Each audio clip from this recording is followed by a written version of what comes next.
Hello mga bossing! Happy New Year nga pala sa ating lahat dyan. Sa mga bossing natin dyan na nanunood, ano? Happy New Year! So this is our first video vlog this year, 2025. At sana maging maayos ang inyong mga ngayong taon mga bossing, no? Alright, syempre as always. So nandito tayo sa MRDMC. So ilalabas ko lang yung ating previous unit released. Actually, later ng 2024 ito na-release, okay? So, yung mga susunod natin na video is yung mga unit na na-release natin last time, alright? And since nga nagkaroon tayo ng konting issue sa ating YouTube channel and then finally na-recover na natin 100%. And anyway, ayan, madami na naman tayong maipopost at syempre update sa ating mga unit. So yan, may mga ginagawa tayong units dito, mga order sa atin, and yung mga kailangan natin tapusin. And shoutout sa mga bossing natin dyan. Alright, unang-una kay Boss Mar, ayan, may releasing tayo na isang unit para sa kanya sa Bicol dadalhin. And then syempre meron din tayong yung DA17W, i-release na din natin yan soon, early this month. Alright, and then meron din tayong para sa Bacolod, rebuild ng unit nila, si Ma'am Evelyn, shoutout sa iyo ma'am, alright, and kay Boss Jeb, shoutout sa inyo, alright, and then yeah, may mga pick up tayo na order na pumasok, so yan, ginagawa na din natin. And then meron tayong Jimry concept, syempre malapit na din yan na matapos at inuumpisahan na ang unit ni Bossing. So yan, nag-update lang tayo. Anyway, ito yung ating next video is shoutout kay Ma'am May, so, okay, and then sa kanyang father na umorder ng unit na ito. So this is a DA17V, so makikita natin sa video na ito.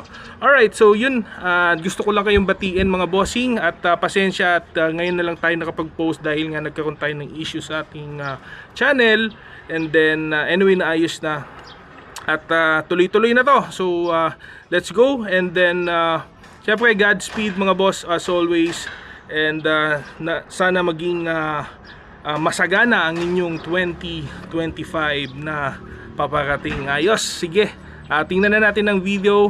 Kita-kits tayo sa mga susunod pang vlogs natin mga bossing, no? At wag natin kalimutan, subscribe tayo sa ating YouTube channel, alright, sa Surplus Pinas. And also please like and follow our page, Surplus Pinas. Shoutout kay Boss Chris. Ayan, binigyan tayo ng cup na may pangalang Surplus Pinas, ayun, no? At meron pa tayong isa pang yung light stand ng Surplus Pinas. Shoutout sa iyo. Umorder po yan si Bossing, DA16T. Abangan natin yan. Medyo customized po yon.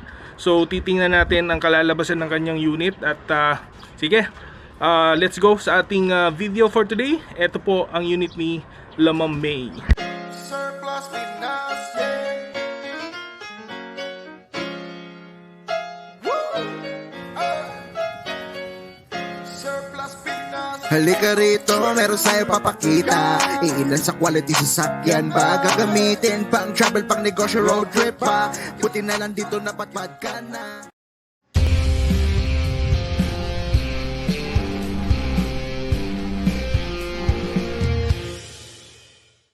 What's up mga boss? Welcome to Surplus Pinas. Long time no see. Ayan, dito na naman tayo sa MRDMC Toril, Davao City. And mag-feature na naman tayo ng isa pang unit. Alright, so going ito ng Laguna. Okay, kukunin dito ng owner. Shoutout nga pala kay Ma'am May. Alright, and then syempre sa kanyang airpat, Bossing, kamusta kayo dyan? Nasa ibang bansa si Bossing. Okay, siya ang nag-communicate sa akin primarily, and then si Ma'am May pumunta dito sa yard natin. So ang kanilang in order is DA17 V, alright, top of the line ng V series. This is the turbo automatic transmission. Okay, syempre yan yung may mga all power window na feature, power side mirror feature, and syempre captain seat. Okay, and then turbo yung unit nila. So yan, pakita natin ang unit nila Bossing ngayon. At very simple lang naman ito, walang masyadong accessories. So let's go, tingnan natin ang DA17V turbo ni Ma'am May, at syempre para sa kanyang kapatid ito Actually, siya ang gagamit dun sa Laguna. Let's go mga boss.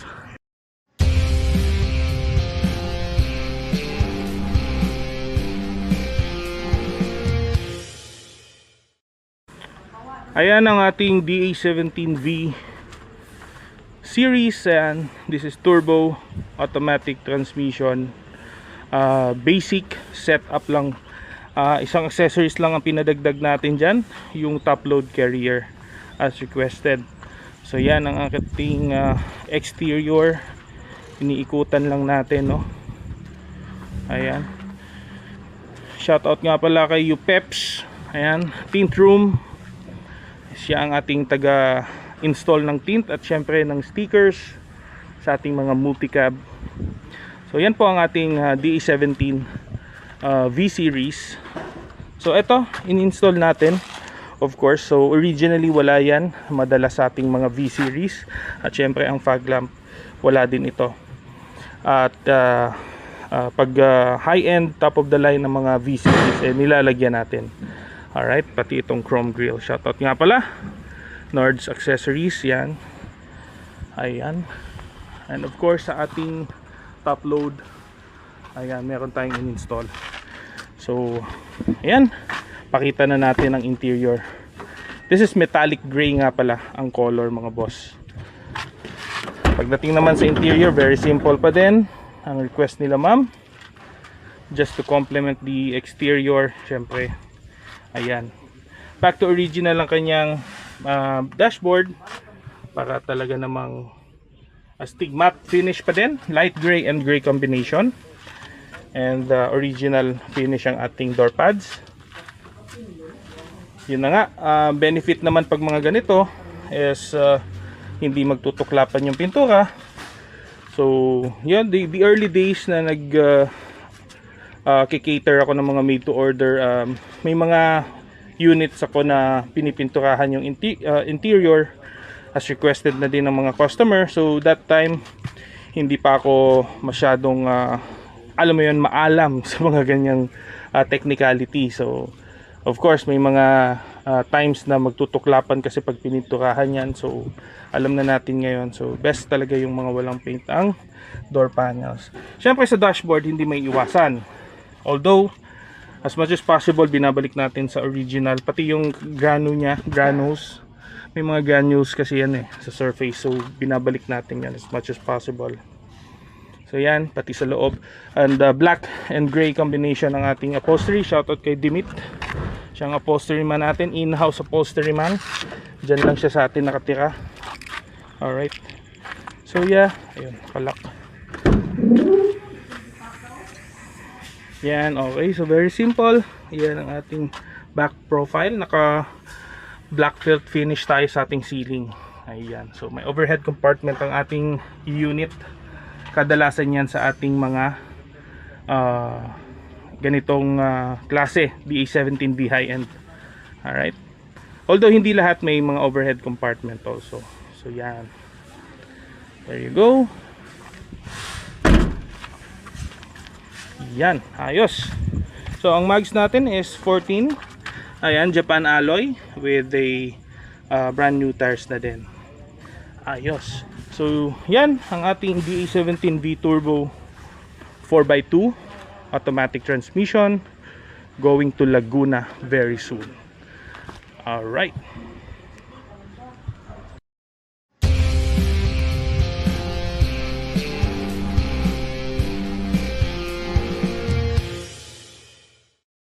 At yan nga ang ating DA17V Turbo High-End Series mga bossing, para sa order ni bossing at ni Ma'am May. Ayan, at i-release na natin yun today. Ayos, so let's go. And huwag natin kalimutan mag-subscribe sa ating YouTube channel Surplus Pinas.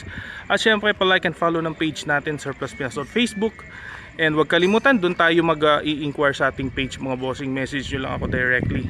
Alright, ako lang po ang admin dyan. Wala pong ibang sasagot sa inyo kundi ako lamang. Okay, so nga pala, huwag natin kalimutan, ako po, ang patakaran ko ngayon is bago mag down payment, video call muna, just to make sure ako yung kausap nyo mga bossing, para iwas tayo sa mga scammers, diba? So yan. Alright. ang ating unit. Sige, paalam muna. Kita-kits tayo sa next video. Bye-bye for now. Drive safe mga bossing as always. And mag-ingat sa scammer as always. Sige. This is Ian of Surplus Pinas. I'll see you on our next video mga boss. Surplus Pinas, yeah. Woo! Surplus Pinas. Halika rito, meron sa'yo papakita. Iilan sa quality sasakyan ba gagamitin? Pang travel, pang negosyo, road trip pa. Buti na lang dito napatpad ka na.